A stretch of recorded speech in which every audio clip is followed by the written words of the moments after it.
Taste the Daily.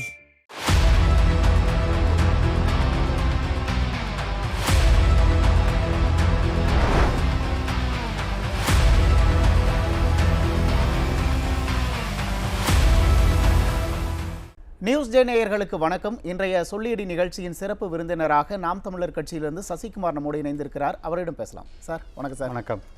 Sir, இப்போது கருணாநிதி அவர்களுக்கு நெல்லையில் சிலை வைக்கணும் அப்படின்ட்டு திமுக அரசு உச்சநீதிமன்றத்துக்கு போயிருந்தாங்க. இப்போ உச்சநீதிமன்றம் சிலை வைக்க அனுமதியை மறுத்திருக்காங்க.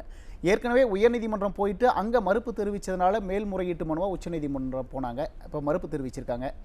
சில நாட்களுக்கு முன்னாடி இந்த கிட்னி திருட்டு விவகாரத்துலேயும் உச்சநீதிமன்றத்துக்கு விசாரணை குழுக்கு தடை கோரணும் அப்படின்ட்டு உச்சநீதிமன்றம் போனாங்க.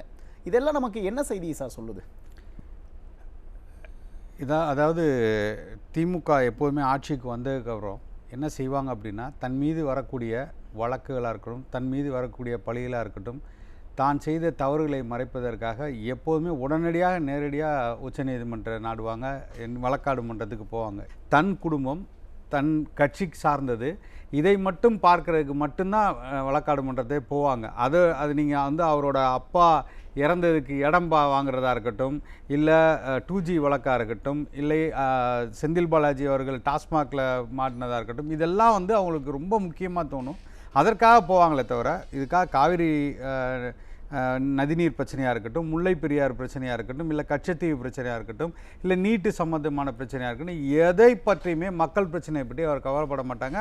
அதற்காக அவர்கள் நீதிமன்றம் செல்லவும் மாட்டாமல் மேற்படி அதை வாதிட்டு மக்களுக்காக வென்றெடுக்கணும் அப்படிங்கிற நோக்கம் இருக்காது. எனக்கு தெரிஞ்சு இதுவரைக்கும் அவர்கள் இந்த அரசியல் வரலாற்றிலே அந்த மாதிரி எதற்காகவும் நின்று கிடையாது. இன்றைக்கி அவங்க தன் சொந்த கட்சியின் தலைவர் அவர் இதுவரைக்கும் பல சாதனைகளை செய்திருந்தால் மக்கள் மனசில் என்றுமே நிலைச்சி நின்றுருப்பாங்க. கண்டிப்பாக இல்லையா? அப்போ அவர்களுக்காக நீங்கள் ஒவ்வொரு இடத்துலையும் பேரை எல்லா இடத்துலையும் மாற்றிவிட்டு, இதற்கு முன்னாடி இவர்கள் கொண்டு வந்த திட்டம் கூட கிடையாது. இதற்கு முன்பு ஆட்சி செய்த அதிமுக கொண்டு வந்த திட்டத்துக்கு கூட இவர்கள் தன்னுடைய தலைவரின் பேரை வைத்துக்கொண்டு எல்லா இடத்துலையும் கலைஞர் நூலகம், கலைஞரின் பேருந்து நிலையம், இந்த மாதிரி ஒவ்வொரு இடத்துலையும் அவரோட பேரை தான் கொண்டு நிலைநாட்டணும்னு நினைக்கிறாங்க. அதான் இங்கே தான் சார் ஒரு சந்தேகம். தொடர்ச்சியாக இப்போ திமுக அரசு ஆட்சிக்கு வந்த பிறகு, குறிப்பாக இந்த 2021க்கு பிறகு கலைஞர் அவர்களோட புகழ் பாடுறதுல அரசு ரொம்ப முக்கிய கவனம் செலுத்திட்டு இருக்கு. என்ன காரணம்? கலைஞர் அவர்களோட புகழ் பாடுறதுல அரசுக்கு ஏன் இவ்வளோ ஒரு அக்கறையாக இருக்காங்க?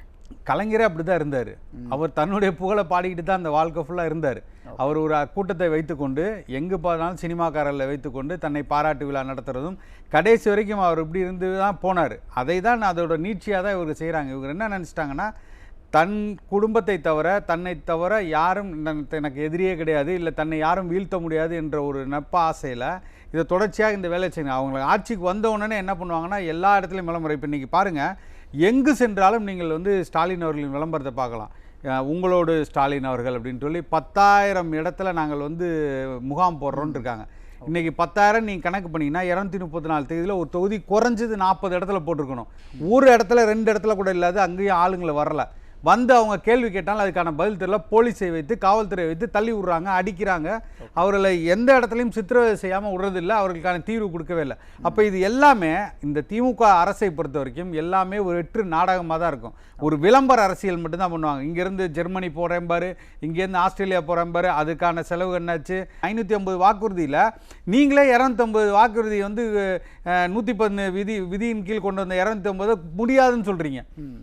அப்போ இந்த நிலைமையில தான் இந்த அரசு இருக்குது. இந்த இடத்துல தான் நிற்குது. நீங்கள் இதை வைத்துக்கொண்டு நான் விளம்பரமாக என் அப்பா மிகப்பெரிய தியாகத்தை செஞ்சு விட்டார், இல்லை மிகப்பெரிய மக்களுக்கு சேவையை செஞ்சு விட்டார் என்று எந்த இடத்துல நீங்கள் கொண்டு நில்ற. நான் திருப்பியும் சொல்கிறேன், இதை நான் எல்லோருக்குமான சொல்கிறேன். நீங்கள் இந்த இந்த இந்த நிலையை நீங்கள் தொடங்கினால் அடுத்து வரும் தலைமுறைகள், இந்த இடத்துல பல வரலாறு நம்ம பார்த்துருக்கோம். பல புரட்சிகள் நடந்து இன்றைக்கி அந்த சிலைகள்லாம் எங்கே இருக்குது, காணாமல் போயிருக்குன்னு நம்ம பார்த்துருக்கோம். இந்த நிகழ்வு உங்களுக்கும் நடக்கும். இன்னொரு விஷயம் சார், இப்போ இந்த 250 வாக்குறுதிகளை செய்ய முடியாது அப்படின்னு கைவிட்டிருக்காங்களே, இது தேர்தலில் எதிரொலிக்காதா சார்? ஒரு ஆட்சிக்கு ஒரு அவப்பெயரை ஏற்படுத்தாதா? உறுதியாக இதோட இது தேர்தல் 2026 தேர்தலில் நிச்சயமாக இது எதிரொலிக்கும்.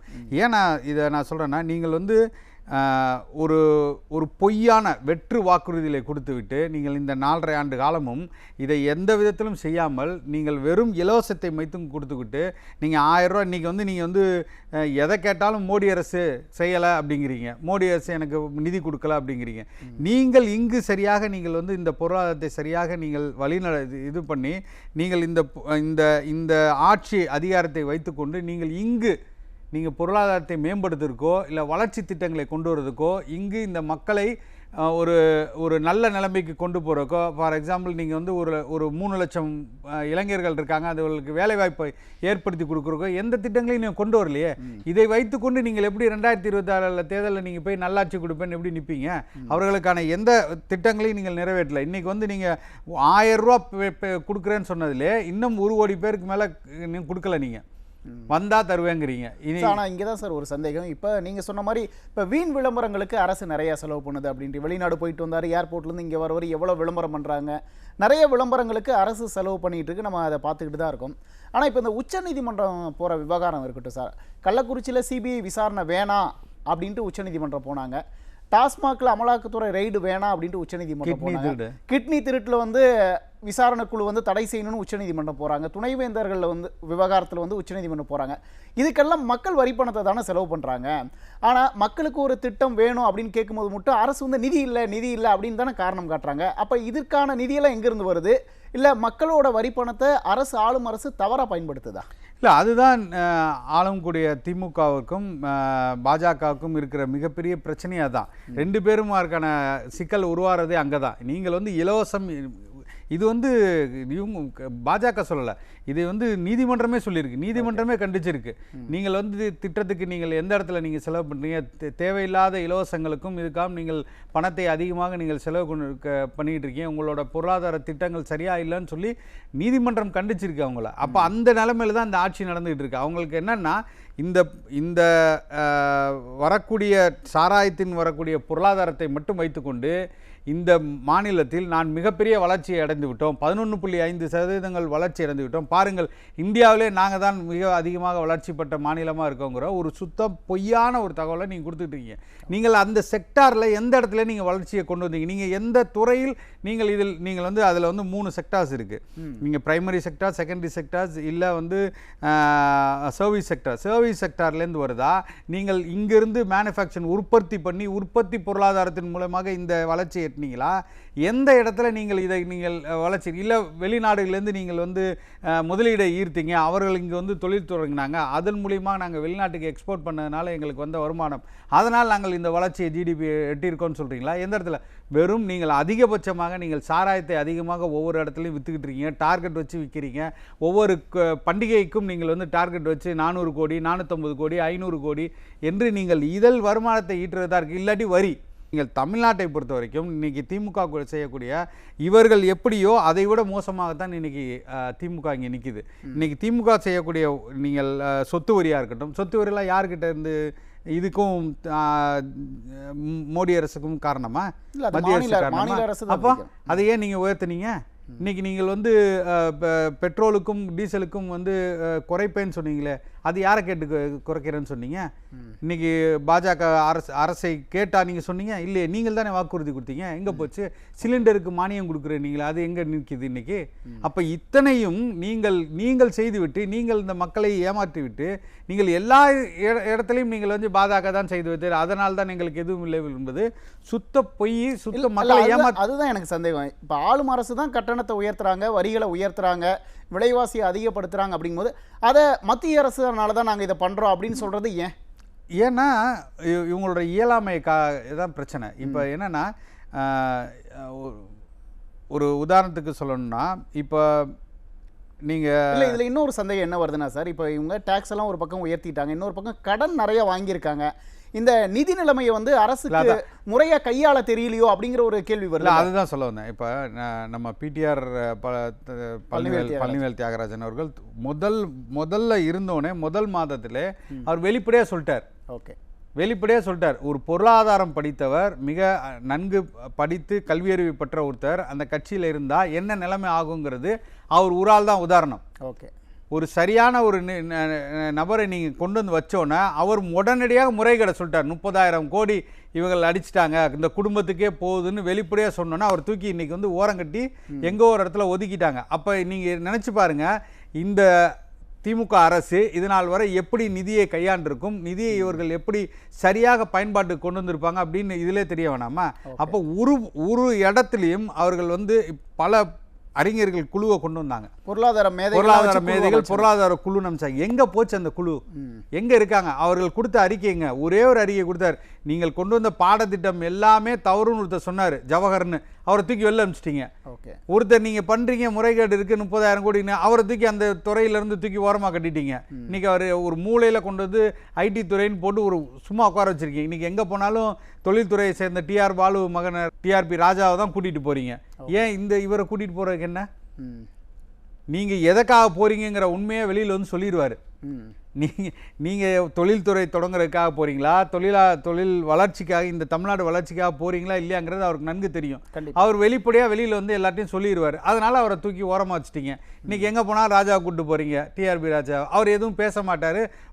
உங்களோட கைக்கு இணக்கமாக இருக்கக்கூடியவர், நீங்கள் செய்யக்கூடிய எல்லா ஊழலுக்கும் துணை போகிற ஆள் ஒருத்தர் கிடைச்சோன்னே நீங்கள் இவரை ஓரங்கட்டின்னு இன்னைக்கு நிற்கிறீங்க. நீங்கள் வெளிப்படையாக வெள்ளரிக்கை கொடுக்கலாமே, ஏன் கொடுக்க மாட்டீங்க? ஆனால் இதே போல் இந்த தூய்மை பணியாளர்கள் விவகாரத்தில் கூட பார்த்தீங்கன்னா அமைச்சர் நேரு அவர்கள் வந்து அந்த விவகாரத்தில் போராட்டத்தின் போது களத்துக்கு வரல. ஆனால் அதை சேகர் பாபு தான் கையாண்டார். அது கூட மிகப்பெரிய பேசு பொருளாச்சே. ஏன் இப்படி சம்பந்தம் இல்லாதவர்களை சம்பந்தம் இல்லாத துறையில் ஈடுபடுத்தி ஏன் அரசு இப்படியான வேலைகளை செஞ்சிட்ருக்கு? ஏன்னா நீங்கள் ஒரு பொம்மை முதல்வர் தான் இங்கே இருக்கார். அவருக்கு என்ன நடக்குதுன்னு தெரியாது. நான் பல தடவை சொல்லிட்டேன், அது உண்மை. ஏன்னா அவருக்கு எந்த இடத்துல என்ன நடக்குதுன்னு தெரியாது. அதுக்காக தான் ஒரு துணை முதலமைச்சர் ஒருத்தர், அவர் இன்னும் மோசமாக இருக்கார். அப்போ யாரெல்லாம் தடி எடுத்தவன் தண்டல்காரன்னு சொல்லுவாங்களா, இப்போ யாரெல்லாம் இங்கே வந்து எய்த்து நிற்கக்கூடியவன் பேசக்கூடியவன் இருக்காங்களோ அவர்கள் இன்றைக்கி அவர் கையில் போய் நிற்கிது. இன்றைக்கி சேகர் பாபு இன்றைக்கி சென்னைக்குள்ளே என்ன நடந்தாலும் இன்றைக்கி மேயர் வேலையும் அவர் தான் பார்க்குறாரு. நீங்கள் நேரு அமைச்சரவை மட்டும் பார்க்கல, அவர் மேயர் வேலையும் அவர் தான் பார்க்குறாரு, அறநிலைத்துறையும் அவர் தான் பார்க்குறாரு. இங்கே உள்ள எல்லா கட்ட பஞ்சாயத்தையும் இன்றைக்கி கார்பரேஷன் நடக்கக்கூடிய அத்தனையும் அவர் தான் பார்க்குறாரு. இன்றைக்கி ராம்கி நிறுவனத்துக்கு டெண்டர் கொடுத்தது யாருன்னா இன்றைக்கி சேகர் பாபு அவருக்கு தான். இன்றைக்கி செல்வ பிறந்தைக்கு அங்கே இருக்கிற வண்டி எல்லாமே கான்ட்ராக்ட் பேஸில் போனதுன்னு ஒரு மிகப்பெரிய குற்றச்சாட்டு வந்ததுல அதுக்கு காரணம் அவர் தான். அப்போ இதெல்லாம் செய்யக்கூடியவர் யாருன்னா அவர் தனக்கு கப்பம் கட்டக்கூடியவர். எதையும் கேள்வி கேட்காமல் பதில், நீங்கள் எந்த இடத்துலையும் தன்னை எதிர்க்காமல் தான் செய்யக்கூடிய வேலையிலே தனக்காக தன் மனைவி வந்தால் காரை திறந்து விட்டு சேலையை போய்விட்டு பத்திரமா உட்கார வச்சு வீட்டை பாதுகாக்கக்கூடிய ஒரு காவலன் போல இருக்கக்கூடிய ஒரு அமைச்சரை அவங்க வச்சுருக்காங்க. அப்போ அந்த மாதிரி ஆள் தான் உங்களுக்கு தேவை. ஓகே, அதனால தான் நீங்கள் யோசிச்சு பார்த்தீங்கன்னா நீங்கள் எந்த துறையெல்லாம் உங்களுக்கு தேவை கிடையாது. தனக்கு சாதகமான ஒருத்தர் எங்கே இருக்காரோ அவரை அங்கே வச்சுக்குவாங்க. அது வந்து நீங்கள் பால்வளத்துறை ஆவினா இருக்கலாம், இல்லை நீங்கள் இந்த சைடு கொண்டு வந்தீங்கன்னா மூர்த்தி அவர்கள் இருக்கக்கூடிய பத்திரப்பதிவாக இருக்கட்டும். இதெல்லாம் கரெக்டாக அவருக்கு கப்பம் போகுது. அந்த மாதிரி ஆளுங்களை மட்டும் எல்லாத்தையும் வச்சுக்கோங்க. நீங்கள் பொன்முடியெல்லாம் ஒரு சீனியர் பர்சன்ஸு, துரைமுருகனோர்லாம் ரொம்ப சீனியர், அவங்க அப்பா கூட வேலை பார்த்தாங்க, அவங்களாம் வந்து கட்டுப்பட மாட்டாங்க. KN நேரு அவர்களும் பெரிய அளவில் அவரெல்லாம் கட்டுப்பட மாட்டார். அப்போ இந்த மாதிரி யாரெல்லாம் அவர் கூட இருக்கிறது சிக்கலாக இருக்கும். அதனால் அவர்களெல்லாம் கொஞ்சம் அமைதிப்படுத்தி வைத்துட்டு இவர்கள் போல தனக்கு விசுவாசமாக இருக்கக்கூடியவர்களை வைத்துக்கொண்டு இந்த துறையை எந்த இடத்திலும் ஒரு வளர்ச்சி திட்டத்துக்கு கொண்டு போகாமல் தனக்கு தேவையானதை மட்டும் பயன்பாட்டுக்கு கொண்டு வர்ற மாதிரி ஆளுங்க எங்கே தேவை அப்படிங்கிறது மட்டும்தான் வச்சிருக்காரு சார். ஆனால் இப்போ சேகர் பாபு இன்னொரு அறிவிப்பு கூட இப்போ வெளியிட்டிருக்காரு. ஏன்னா சபரிமலையில் தமிழகத்துக்கு ஒரு 5 ஏக்கர் நிலம், பழனியில் கேரளாவுக்கு ஒரு 5 ஏக்கர் நிலம் வந்து வழங்குறதுக்கு அரசு வந்து முடிவு செஞ்சிருக்கு. 2 மாநில அரசுகளும் முடிவு செஞ்சிருக்கு அப்படின்ட்டு பக்தர்களோட நலனுக்காக அப்படின்னு சேகர் பாபு வந்து ஒரு அறிவிப்பு சொல்லியிருக்காரு. இதன் பின்னணி என்ன, அரசியல் கணக்கு என்னவா இருக்கும் சார்? நான் என்ன சொல்கிறேன், முல்லை பெரியாறு அணையில் ஒரே ஒரு மரத்தை வெட்டுறதுக்கு இன்றைக்கி வரைக்கும் நம்மளுக்கு அவன் வந்து அனுமதி கொடுக்கல. அந்த இடத்தை அகலப்படுத்துவதற்கும் அதனால் நடக்கக்கூடிய பிரச்சனைகளுக்கும் மரத்தை வெட்டணும்னு சொன்னதுக்கே இன்னும் வழக்காக நின்றுக்கிட்டு இருக்குது. அதுக்கு வந்து இன்றைக்கும் முல்லை பெரியாறு அணையை உயர்த்தினா அது டேம் உடஞ்சிருங்கிறான். அவ்வளோ பெரிய பிரச்சனையை உண்டாக்கி இன்றைக்கி வரைக்கும் அது மிகப்பெரிய சர்ச்சையாக நடத்துகிற இடத்துல நீலாம் ஏன் இங்கே கேரளாவுக்கு வரேன்னு கேட்குறான். நீ வராத, நீ வர்றதுனால அங்கே வந்து எனக்கு பெரிய பாதிப்படுது, தமிழ்நாட்டிலேருந்து நீங்கள் வராதிங்கிறான். போகிற அத்தனை பேரையும் அவன் வந்து அவமானப்படுத்துகிறான். இங்கேருந்து போகக்கூடிய பக்தர்கள் யாராவது ஒருத்தரை நீங்கள் பேட்டி எடுத்து கேட்டு பாருங்கள், அவர்கள் அவமானப்பட்டு தான் வருவாங்க. கடவுள் என்ற பேரால் தான் போகிறாங்க தவிர அப்படியாப்பட்டவன் எப்படி நீங்கள் 5 ஏக்கருக்கு நிலம் கொடுப்பாங்க? அவன் நிலத்தை அவன் மண்ணை பாதுகாக்கணும்னு நினைப்பான். அவன் இடத்துலேருந்து நீங்கள் உருப்படிமா நான் இன்னைக்கு சவால் விடுறேன், இந்த சேனல் மூலிமா சவால் விடுறேன், ஒரே ஒரு லாரி ஒரே ஒரு டிப்பர் அங்கேருந்து ஒரு மலையை வெட்டி அந்த கேரளா செக் போஸ்ட்டில் நம்ம நாகர்கோவில் கன்னியாகுமரி செக் போஸ்ட் மூலிமா உள்ளே கொண்டு வந்துட சொல்லுங்கள். பழனியில் 5 ஏக்கர் கொடுக்க போகிறோம் கேரளாவுக்கு அப்படின்றாங்க. அதை தான் நான் சொல்கிறேன். அப்போ நீங்கள் யோசிக்குங்க, இது என்ன மாதிரியான அவங்களுக்கு 2 பேருக்கும் உள்ள டீலிங்காக இருக்குன்னு நீங்கள் யோசிச்சுங்க. அவன் கொடுக்குறான், அவன் வாங்குறான்னா இதற்கு பின்னாடி மிகப்பெரிய அளவில் கனிம வளத்தை இவர்கள் 2 பேரும் பங்கிட்டு கொள்றதுக்கான வாய்ப்புகள் அதிகமாக இருக்குது. நீங்கள் மனோ தங்கராஜ் அவர்கள் இருக்கும்போது எத்தனை இன்னைக்கு வரைக்கும் தொடருதுங்க அந்த செக் போஸ்ட்டில். நீங்கள் பாருங்கள், இன்னைக்கு வரைக்கும் கனரக வாகனங்கள் போய்கொண்டே இருக்கு. சமூக ஆர்வலர்கள் பேரில் கிட்டத்தட்ட 20க்கு மேற்பட்டவர்கள் பலியாயிருக்காங்க. அப்போ இதெல்லாம் தாண்டி நீங்கள் வந்து ஒரு சமூக நல்லிணக்கமாக இந்த பக்தர்களுக்காக நிலத்தை வந்து 5 ஏக்கர்லாம் கொடுக்குறாங்கிறதெல்லாம் நம்புற மாதிரி இருக்கு. இன்னும் பாருங்க, இந்த ஒரு மாத காலத்தில் இதுக்கான உண்மையான இது வெளியில் வரும். பொறுத்து வந்து பார்ப்போம் சார். பல்வேறு கேள்விகளுக்கு உங்களோட நேரத்தை செலவிட்டு கருத்துக்களை பகிர்ந்தமைக்கு மிக்க நன்றி சார். நன்றி. நேயர்களே, மற்றும் ஒரு நிகழ்ச்சியில் சந்திப்போம். நன்றி, வணக்கம்.